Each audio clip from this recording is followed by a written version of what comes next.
지난주에 제가 저희 청년들하고 같이 허삼관이라는 영화를 보았습니다. 영화는 다양한 에피소드들이 이루어지다가요, 마지막 부분에 가서 뇌염에 걸린 아들을 구하기 위해서, 그 아들을 치료하는데 치료비를 마련하기 위해서 아버지가 이곳저곳 병원을 다니면서 그 자신의 피를 파는 것입니다. 피를 판다라는 것이 조금 이상할 수는 있겠지만요, 영화가 취하고 있는 시대적 배경은 1950년에서 60년대이기 때문에요, 그때 돈이 없어서, 먹을 것이 없어서 자신의 피를 팔아서 그 피를 판 값으로 먹을 것도 사고 또 그 돈도 쓰였던 그 상황을 이야기하는 것입니다. 자신의 피를 팔아서 아들의 치료비를 준비하는, 구하는 그 아버지의 모습을 보고, 영화를 보고 제가 나오면서 그런 생각이 들었습니다. 우리도 우리에게 있어서 회복이 되어야 할 것이 있다면 그 회복을 위하여서 대신에 그 피값으로 우리를 사신 분이 계시지 않습니까? 바로 예수 그리스도신데요, 그 예수 그리스도의 보혈로 인하여서 우리들이, 죄로 인하여 죽을 수밖에 없었던 우리들이 바로 회복될 수 있었구나라는 그 생각이었습니다. 그 회복은 다름 아닌 구원입니다. 저는 그래서 오늘 말씀의 제목을요, 회복의 열쇠라고 정의를 해보았는데요, 열쇠라는 것은 다름 아니라 잠겨 있는 것을 열 때 매우 중요한 도구입니다. 문이 잠겨 있을 때 열쇠가 없다면 그 잠긴 문을 열 수는 없습니다.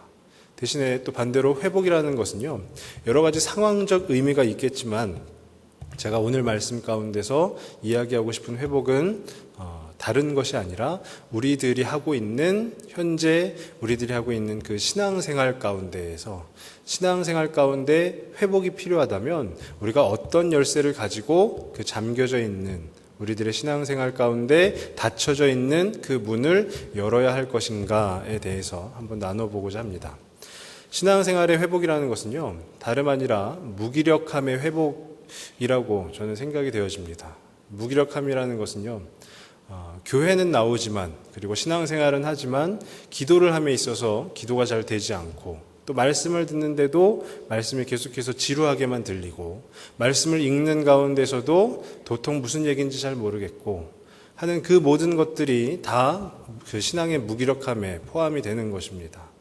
우리가 기도를 해야 하는데, 말씀을 보아야 하는데, 말씀을 들어야 하는데, 그것들이 우리가 어떤 열정을 가지고 내가 하나님 앞에 나와서 기도해야지 하고 열심을 다해서 기도하는 것이 아니라, 오늘은 정말 기도하기 싫다라든지, 오늘은 말씀을 읽지 않고 그냥 잤으면 좋겠다라든지, 그 모든 것이 바로 신앙의 무기력함이라는 것입니다.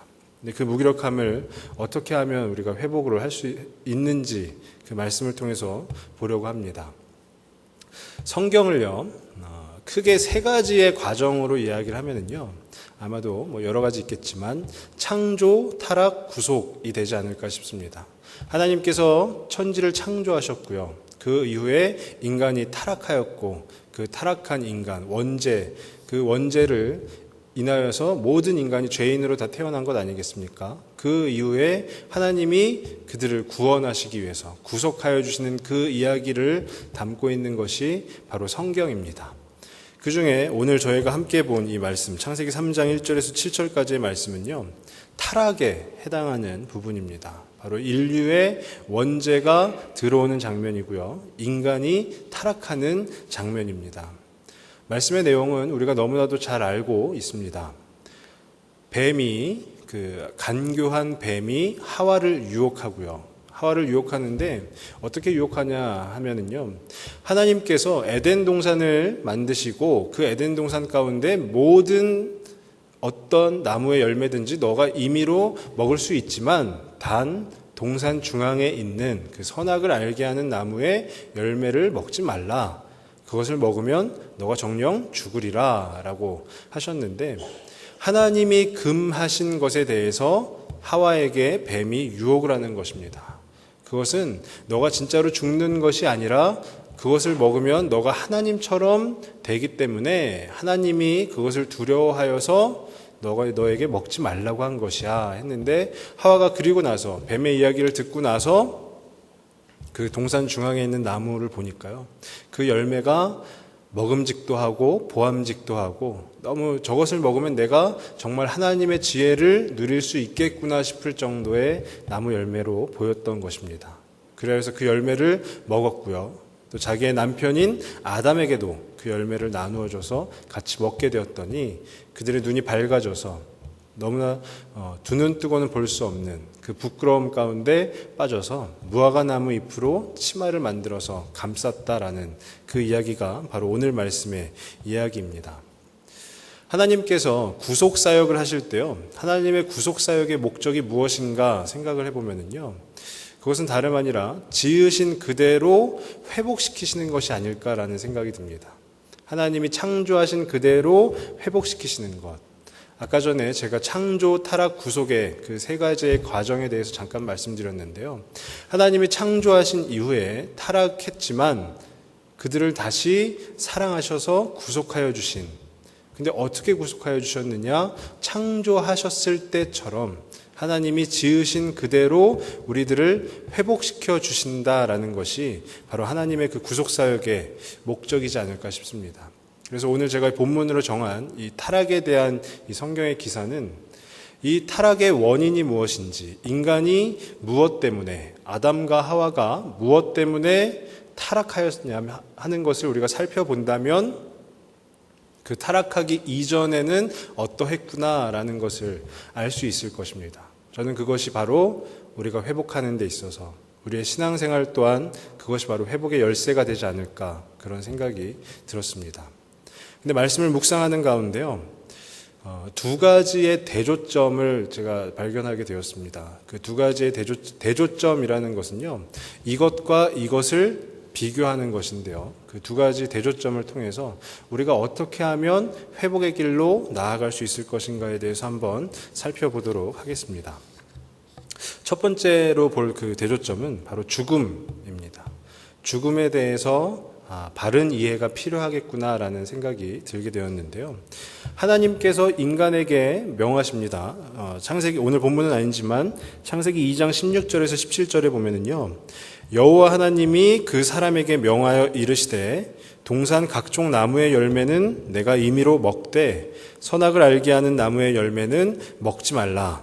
내가 먹는 날에는 반드시 죽으리라 하시니라. 하나님께서 동산을 창조하시고 그 가운데 아담과 하와를 또 만드시고요, 그 아담과 하와에게 명하셨는데 그것은 다름 아니라 모든 나무를 너희가 임의로 먹을 수 있지만 단 동산 중앙에 있는 그 선악을 알게 하는 나무는 먹지 말라라는 것입니다. 그것을 먹으면 너희는 반드시 죽으리라 라고 죽음에 대해서 이야기를 하셨습니다. 근데 오늘 말씀 4절에 보면은요, 뱀이 여자에게 이르되 너희가 결코 죽지 아니하리라 라고, 뱀이 또 하와에게 속삭이는 것입니다. 너희가 결코 죽지 아니하리라 라고 뱀도 죽음에 대해서 이야기를 하고 있는 것입니다. 이 두 가지의 죽음에 대해서 대조점으로 한번 생각을 해보면요, 하나는 반드시 죽으리라 라는 것이고요, 또 다른 하나는 결코 죽지 아니하리라 라는 것입니다. 그 죽음의 조건은 다름 아니라 동산 중앙에 있는 선악을 알게 하는 나무의 열매를 먹느냐 먹지 않느냐, 하나님의 명령을 지키느냐 아니면 뱀의 유혹에 넘어가느냐, 그 차이가 있는 것입니다. 죽음이라는 것이 무엇인가 하면은요, 그것은 다름 아니라 하나님으로부터 분리되어진 것을 이야기하는 것입니다. 만약에 나무로 예를 들어본다면요, 하나님이 그 나무의 뿌리시다라고 할 때 우리는 그 나무에 붙어있는 가지인 것입니다. 근데 하나님으로부터 분리가 되어진다면, 우리가 뿌리로부터 분리가 되어진다면 그 가지는 썩을 수밖에 없겠죠. 그 가지는 살아있을 수가 없는 것입니다. 창세기 1장 27절 28절에 보면은요, 하나님께서 인간을 자기의 형상대로, 하나님의 그 형상대로 창조하시고 나서 복을 주셨다라고 나옵니다. 근데 그 첫 번째 복이 무엇이냐 하면 생육하고 번성하여서 땅에 충만하라라는 것인데요. 생육하는 것, 그것은 생명력이 있는 것 아니겠습니까? 죽어 있는 것이 생육할 수 없는 것입니다. 그리고 번성하는 것도 생명력이 있어야지만 가능한 것입니다. 땅에 충만하는, 생육하고 번성하여서 살아있는 것들이 땅에 가득한, 땅에 충만한 것은 다름 아니라 생명력이 있어야 된다라는 것입니다. 근데 여기서 지금 하나님께서 말씀하시고 있는 죽음이라는 것이요, 하나님으로부터 분리가 되어진다면 그 생명력을 잃게 되어진다라는 것입니다. 우리는 흔히 죽음이다라는 것에 대해서 생각을 할 때 우리의 육신의 호흡이 끊어지는 것을 의미합니다. 아, 내가 정말 죽는구나. 어쩌면 뱀도 죽음에 대해서 이야기할 때 너희가 그 나무의 열매를 먹어도 결코 죽지 아니하리라 라고 이야기를 한 것은 너희의 호흡이 아예 끊어질 것이야. 이 땅 가운데서 너는 이제 죽을 거야 라고 이야기를 한 것인 줄 모르겠지만, 하나님께서 말씀하신 그 죽음은 우리의 호흡이 끊어지는 것이 아니고요, 우리의 생명력을 잃게 되어지는 것입니다. 왜냐하면 우리는 결과를 통해서 알 수 있는데요, 이들이 그 선악을 알게 하는 나무의 열매를 먹고도 죽지 않습니다. 단지 에덴 동산으로부터 추방되어서 하나님으로부터 분리되어질 뿐인 것입니다. 실제로 죽는 것이 아니고요, 우리의 영적인 그 생명력이 죽는 것을 의미하는 것이죠. 영적인 생명력이 죽어 있으면요, 이 뱀은 우리 옆에 와서 이야기할 것입니다. 어떤 이야기를 하냐면요, 봐봐, 내가 말한 대로 너 죽지 않았지? 라고 이야기할 것입니다. 내가 결코 죽지 아니하리라 라고 이야기했는데 지금 보면 너는 죽지 않았어. 봐봐, 내 말이 맞지? 라고 이야기를 하는 것이죠. 이미 영적인 생명력은 우리 가운데 오간데 없이 다 도망가 버렸는데, 이미 육신만 살아있다고 하여서 그 육신으로, 그 허울뿐인 육신으로 우리가 신앙생활을 한다고 하여서 하나님께서 기뻐하실 리 만무하다라는 것입니다. 우리가 신앙생활을 할 때 그 영적인 무기력함에 빠지지 않기 위해서는요, 다름 아니라 그 영적인 생명력을 계속해서 유지해야 하는 것입니다. 영적인 생명력이 없이 신앙생활을 한다면 그가 하는 기도가 정말로 열정이 있는, 열심이 있는 간절한 기도가 될 리가 없습니다. 영적인 생명력이 없으면요, 그가 읽는 성경의 말씀이 살아있는 하나님의 말씀이 되는 것이 아니고요, 그냥 글자에 지나칠 수밖에 없는 것입니다. 정말로 간절히 바라기는 우리들 모두가, 저와 우리 성도님들이 그 영적인 생명력을 잃지 않았으면 좋겠습니다. 그 영적인 생명력을 붙잡고 나아가는 것은요, 아주 간단합니다. 하나님으로부터 분리되는 그 영적인 죽음을 막으면 됩니다. 하나님으로부터 분리되지 않으면 됩니다. 그러기 위해서 우리가 할 수 있는 것은요, 하나님을 계속 붙잡고 살아야 되는 것입니다. 하나님이 어디를 가시든지 무소부재하시기 때문에 그 어느 곳에든지 계시다 하였지만 그 하나님을 우리가 붙잡는 열심이 없다면 하나님이 바로 옆자리에 계신데도 불구하고 우리는 그 하나님이 지금 현재 나와 함께 하고 계시는가라는 의구심을 갖게 되는 것입니다. 제가 집에서 저희 아들과 함께 이렇게 책을, 시간이 없어서 많이는 못 읽어주지만요, 책을 가끔씩 읽어줍니다. 그러면은 저희 아들이 동물을 되게 좋아하거든요. 동물 책을 잔뜩 갖고 와가지고 읽어달라고 합니다. 그럼 사자도 있고요, 호랑이도 있고, 그다음에 너구리도 있고, 펭귄도 있고, 또 하마, 악어, 사슴 다 있습니다. 그 동물에 대해서 여러 동물들의 특징, 그다음에 그 동물들이 먹는 것, 여러 가지 이야기들이 있는데요. 제가 그 많은 책들을 비록 어린이들이 보는 책이지만 그 책 안에서 제가 너무나도 깊은 사실을 하나 발견하였는데, 그것이 뭐냐 하면요, 모든 동물들에게도 공통점이 있다라는 것입니다. 그 공통점은요, 다름 아니라 그 동물의 새끼들은, 새끼라는 말을 써서 좀 죄송하지만요, 동물의 새끼들은 혼자서 다니지 않고요, 어디를 가든지 부모 옆에 꼭 붙어 있다라는 것입니다. 우리가 이렇게 표현하면 좀 죄송하지만 저희가 바로 하나님의 새끼들 아니겠습니까? 그러면 우리는 어디를 가든지 그 하나님을 붙들고 있어야 된다는 것입니다. 그리하여야지만 우리가 그 영적인 생명력을 유지할 수 있게 되는 것입니다. 하나님으로부터 분리된다면, 그 하나님으로부터 멀어진다면 우리는 그 영적인 생명력을 잃게 되고요. 하나님이 말씀하신 그 죽음 가운데 빠지게 되는 것입니다. 저는 간절히 바라기는 우리가 그 죽음에 대해서 단지 내 육신이 죽는 것이 아니라 나의 영적인 그 생명력이 죽는 것임을 바로 이해할 수 있는 저와 우리 성도님들 되시길 바라고요. 그래야 해서 죽지 않고 영적인 생명력을 유지하기 위해서 언제라도 그 하나님을 꼭 붙들고 늘어지는 그 믿음의 신앙생활을 할 수 있는 저 여러분들 되시길 간절히 소망합니다. 두 번째 대조점이 있는데요. 두 번째 대조점은요, 시선입니다. 시선. 우리가 뭘 바라보는 것을 시선이라고 하지 않습니까? 그 시선인데요.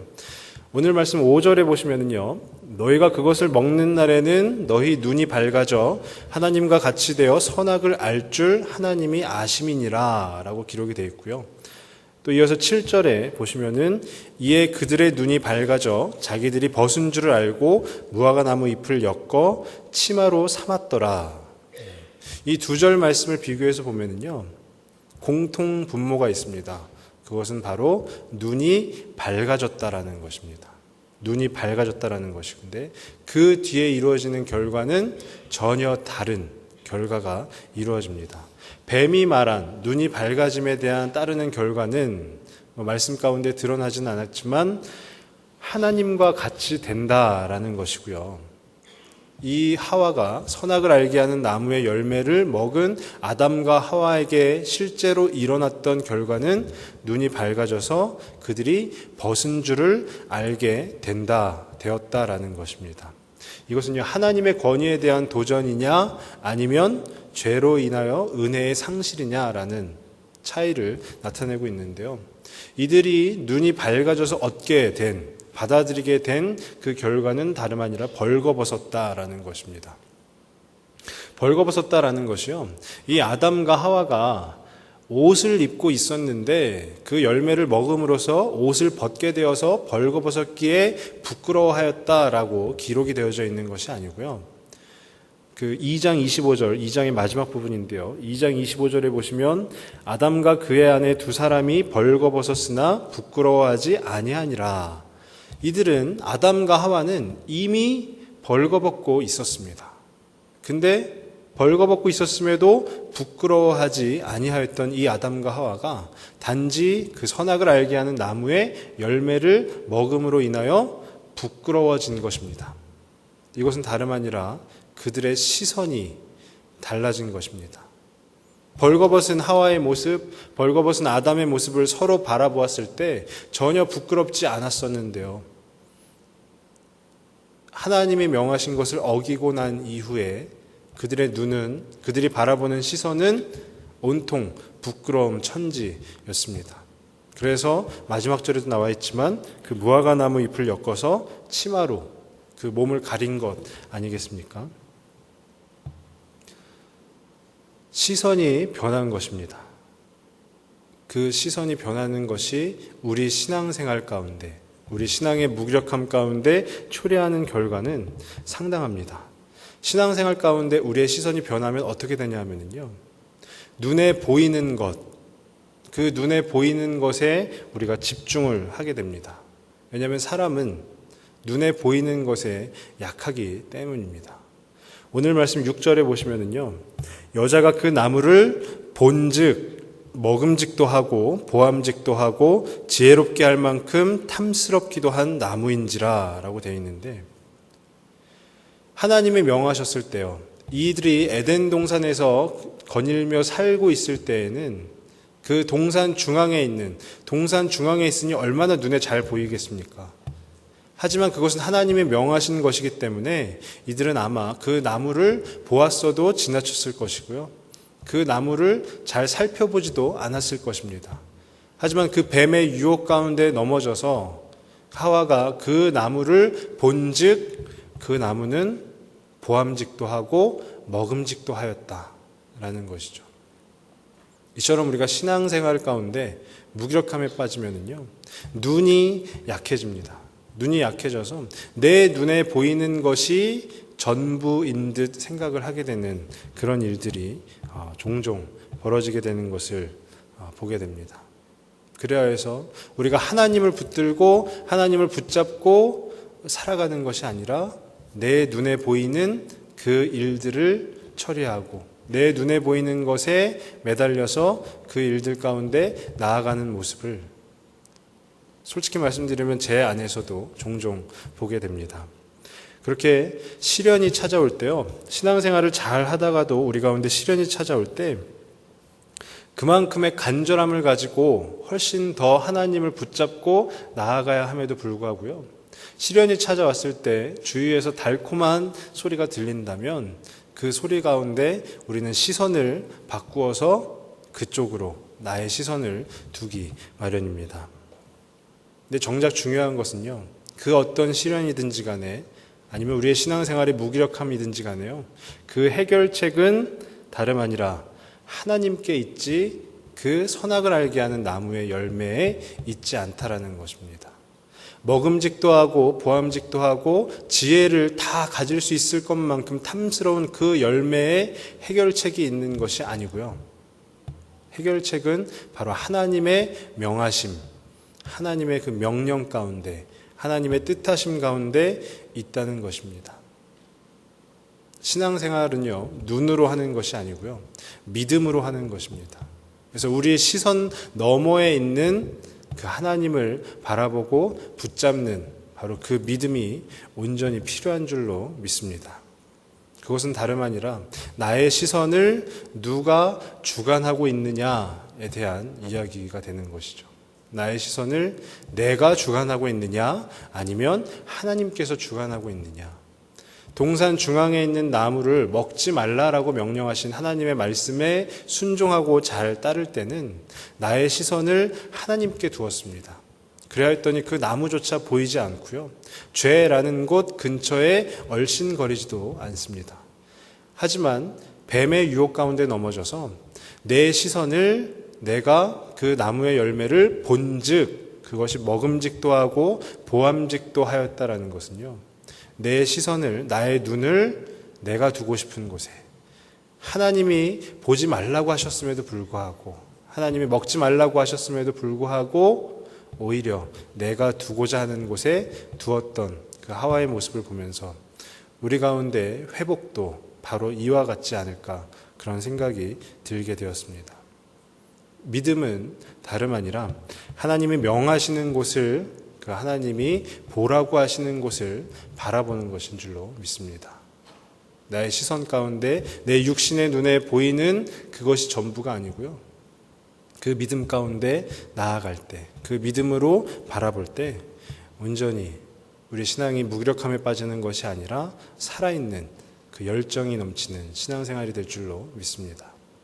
제가 작년에 저희 목사님께서, 담임 목사님께서 등산을 하고 계시지 않습니까? 그래서 목사님이 등산을 한번 같이 가자고 그러셔서 솔직한 심정으로는 등산이 되게 힘들다라는 그 인식이 있었지만 그래도 한번 그래 가봐야지라는 생각을 가지고 등산을 같이 목사님과 함께 가게 되었습니다.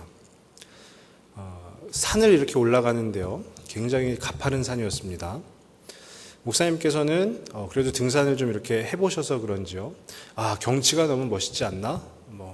부터 하셔서 되게 이렇게 숨도 잘 안 차고 이렇게 쫙 잘 올라가시더라고요.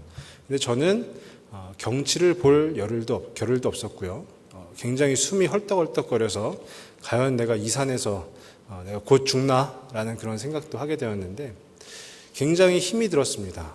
굉장히 힘이 들었지만 그때 제 눈앞에 보였던 것, 그것이 다름 아니라 무엇이었냐면요, 어떤 하나님의 어떤 밝은 빛 이런 거에 조금 멋있었을 텐데요, 목사님의 발 뒤꿈치가 보였습니다. 저는 정상까지 올라가는데요, 그 발 뒤꿈치만 보고 올라갔습니다. 한마디 말도 하지 않고요, 경치를 옆을 이렇게 힐끗거리면서 보지도 않고요, 온전히 목사님의 발 뒤꿈치만 보고 바라보고 따라갔더니요, 제가 어느덧 그 산에서 죽을 것만 같았던 제가 그 산의 정상에 올라가서 맛있는 밥을 먹고 있는 것이었습니다. 이것이 무엇을 의미하냐면요, 우리가 바라봄에 있어서요, 내가 보고 싶은 것, 내가 하고 싶은 대로 하다 보면은 저는 아마 그 산 중턱도 못 가서 다시 포기하고 내려왔을 것입니다. 하지만 우리가 하나님을 바라본다면요, 하나님을 바라보아 그 내 시선 너머에 있는 것을 믿음으로 붙잡고 나는 할 수 있다라는 마음을 가지고 나아간다면요, 아무리 어려운 인생의 여정이라 할지라도, 신앙의 여정이라 할지라도 우리는 그 정상 가운데 등극할 수 있겠다라는 그런 생각을 하게 되었습니다. 신앙생활은요, 어쩔 수 없이 우리가 하는 것이 아니고요, 기쁘게 즐겁게 해야 되는 것입니다. 하지만 늘 기쁘고 즐거우면 너무나도 좋겠지만 그 신앙생활 가운데에는 때로는 인내가 필요하고 때로는 침묵도 필요한 줄로 압니다. 우리가 그 인내를 이겨내기 위해서는요, 내가 바라보고 싶은 것 보면서 하다 보면 우리는 인내를 이겨낼 수가 없습니다. 우리는 눈에 보이는 것에 너무나도 약한 자들이기 때문에 우리는 그 인내를 견뎌낼 수가 없게 되는 것이죠. 내가 말하고 싶어도 말하지 않을 수 있는 것은 내 시선 너머에 있는 그 하나님을 바라보고 그 믿음을 붙잡고 나아갈 때 비로소 우리는 그 인내도 침묵도 지켜낼 수 있는 줄로 믿습니다. 그래서 바라기는요, 우리의 눈으로 바라보는 것이 아니라요, 우리 그 시선 너머에 있는 그 하나님을 붙잡고 그 하나님께서 나를 인도해 주신다라는 그 믿음을 가지고 하루하루 그렇게 살아가실 때, 하루하루 그렇게 인내하며 또한 침묵하며 살아가실 때 우리 주님께서 결국에는 아주 좋은 그 회복의 장으로 그 정상에 우리를 등극시켜 주실 줄로 믿습니다. 말씀을 정리하려고 합니다. 우리 신앙생활 가운데요, 무기력함에 빠져 계시다면요, 그 무기력함을 다시금 회복할 수 있는 그 영적인 생명력, 하나님이 주시는 그 열정을 회복하실 수 있기를 바랍니다. 그래서 우리가 영적으로 죽어 있어서 기도를 하여도 쉽지가 않고 말씀을 들어도 쉽지가 않고 한 것이 아니라 언제든지 쉬지 않고 기도할 수 있는 그 마음들이 우리 가운데 일어났으면 좋겠고요, 언제든지 하나님의 말씀을 사모하는 그 열심들이 일어났으면 좋겠습니다.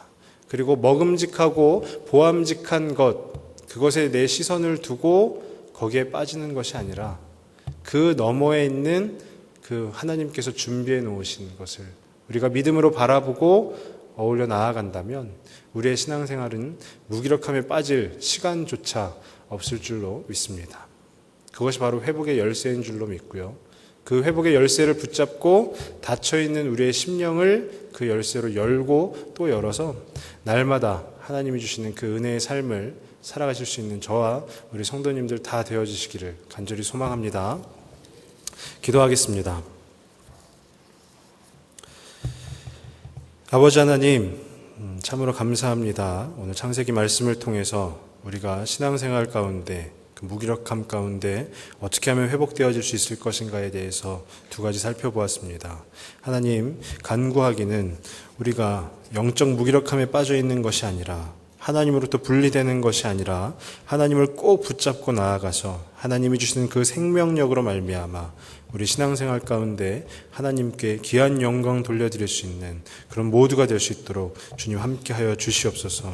그리고 먹음직하고 보암직한 것이 아니라 내 시선 가운데 고정되어진 것이 아니라 그 시선 너머에 있는 하나님을 붙잡고 그 하나님께서 보라 하시는 것을 우리가 바라볼 수 있는 그 믿음의 시선도 회복할 수 있는 모두가 될 수 있도록 주님 귀한 은혜를 더하여 주시옵소서. 모든 말씀 예수님의 이름으로 기도드립니다. 아멘.